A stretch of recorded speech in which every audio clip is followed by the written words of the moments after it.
2025 সালে উচ্চ মাধ্যমিক পরীক্ষায় কারা ছুটি পাবেন আর কারা ছুটি পাবেন না সেই সংক্রান্ত একটা কিন্তু নির্দেশিকা কাউন্সিল কিন্তু প্রকাশ করেছে কত তারিখে 12/2/2025। তো আমরা দেখে নিই, সরাসরি চলে যাচ্ছি কোন কোন নিয়মের মধ্যে আমরা এই ছুটিগুলো পাবো বা পাবো না।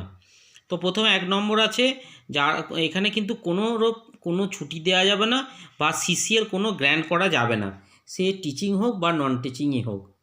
একমাত্র সে যদি হসপিটালাইজড হয় বা হসপিটালে কোনো সার্জিক্যাল কেস হলো এরকম যদি হয়, তখনই একমাত্র সে ছুটি পাবে। এবং ছুটিটা কিন্তু ম্যানেজিং কমিটির মাধ্যমে রিজিওনাল অফিসে গিয়ে কিন্তু এটা গ্র্যান্ট করাতে হবে। এটা ছিল 1 নম্বর।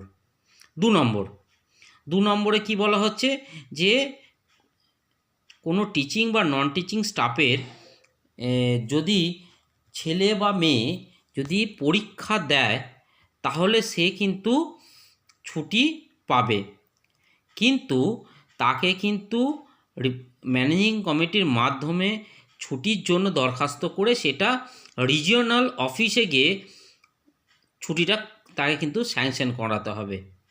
প্রপার যে চ্যানেল আছে সেখানে কিন্তু পাবে। এবং সে তার ছেলে বা মেয়ে যে কোনো বোর্ডের যদি পরীক্ষা দেয় সে কিন্তু এই সময় ছুটিটা পাবে। এটা গেল 2-এর আন্ডারে যে 1 নম্বর পয়েন্ট আছে সেটা। এরপর যেটা বলা হচ্ছে যে যদি স্বামী এবং স্ত্রী দুজনেই চাকরি করেন বা কেউ গভর্নমেন্ট বা সেমি গভর্নমেন্টের মধ্যে চাকরি করেন, তিনিও কিন্তু ছুটি পেতে পারেন, কিন্তু তাকে কিন্তু কী করতে হবে না, ওই পরীক্ষার সময় যে ছুটি নেবেন সেটা কিন্তু একটা দরখাস্ত করতে হবে। 3 নম্বরে কি বলা হচ্ছে না, কোনো পেরেন্ট মানে বাবা মা কিন্তু একসঙ্গে কিন্তু সিসিএল পাবেন না।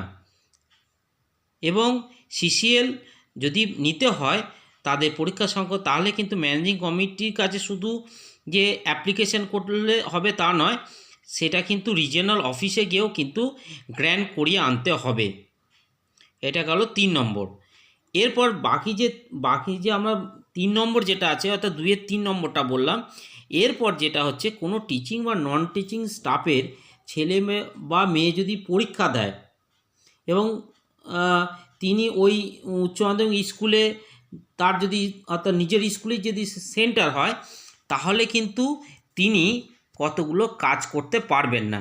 সেই কাজগুলো কি কি না, গার্ড দিতে পারবেন না, স্ট্রং রুমে যেতে পারবেন না, এবং কোনো কোশ্চেন সংক্রান্ত যে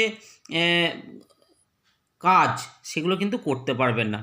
বাকি যেগুলো আছে সেগুলো তিনি করতে পারবেন। অর্থাৎ কোনো গার্ড দিতে পারবেন না, কোনো স্ট্রং রুমে যেতে পারবেন না, কোনো কোশ্চেন হ্যান্ডেলিং করতে পারবেন না, কোশ্চেন গোছানো বা এই সমস্ত কাজগুলো করতে পারবেন না। এই কাজগুলো তিনি করতে পারবেন না। বাকি সমস্ত পরীক্ষার আরও তো অনেক কাজ থাকে, সেইগুলো কিন্তু করতে পারবেন।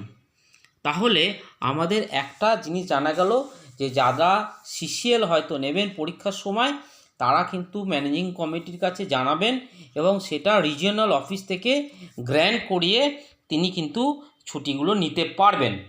কিন্তু স্বামী বা স্ত্রী উভয়ে যদি চাকরি করেন তাহলে কিন্তু দুজনায় একসঙ্গে ছুটি পাবেন না, একজনায় ছুটি পাবেন। এখন আমাদের সঠিকভাবে ছুটিগুলো যার যেমন প্রয়োজন সেই অনুযায়ী নিতে পারবেন এবং নেবেন। ভিডিওটি ভালো লাগলে একটি লাইক বা সাবস্ক্রাইব করবেন। ধন্যবাদ।